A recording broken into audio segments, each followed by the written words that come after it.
A população brasileira passou de 212 milhões de habitantes, segundo nova estimativa do IBGE.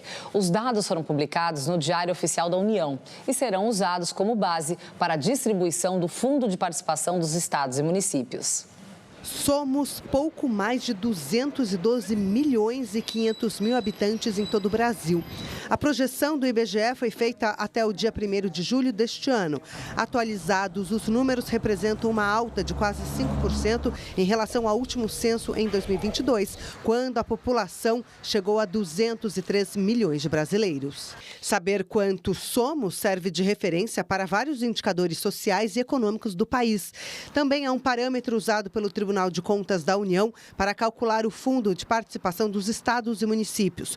Por isso, o IBGE publicou os dados no Diário Oficial da União. Hoje, o IBGE divulgou os dados municipais, tá? Então, a partir dessas projeções nacionais e estaduais, o IBGE calcula, estima a população de cada município brasileiro, também corrigindo em relação ao censo, porque teve muitos erros de omissão nos municípios, evidentemente. Então, a divulgação de hoje é para fazer o ajuste, tá?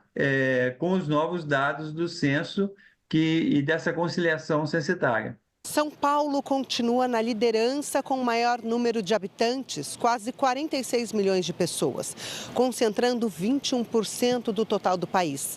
Em seguida estão Minas Gerais e Rio de Janeiro. Na outra ponta está Roraima, com o menor número de pessoas.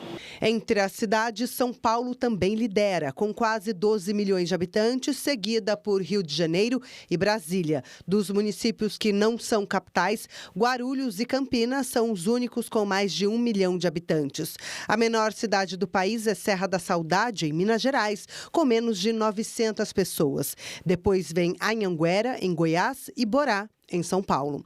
Ainda de acordo com o IBGE, a população brasileira deve começar a encolher em 2042. Os desafios de um Brasil envelhecido estão cada vez mais próximos. O fim do chamado bônus demográfico, que é quando a população em idade ativa cresce em ritmo maior que o da população total, incluindo crianças e idosos, pode representar mudanças significativas nas políticas públicas e no mercado de trabalho. O país precisa se preparar, aumentando a produtividade de quem está trabalhando e cuidando dessa população idosa para ser um envelhecimento saudável, né, e um envelhecimento ativo, né? As pessoas possam contribuir com a sociedade e não depender simplesmente de uma parcela cada vez menor de pessoas que estão trabalhando.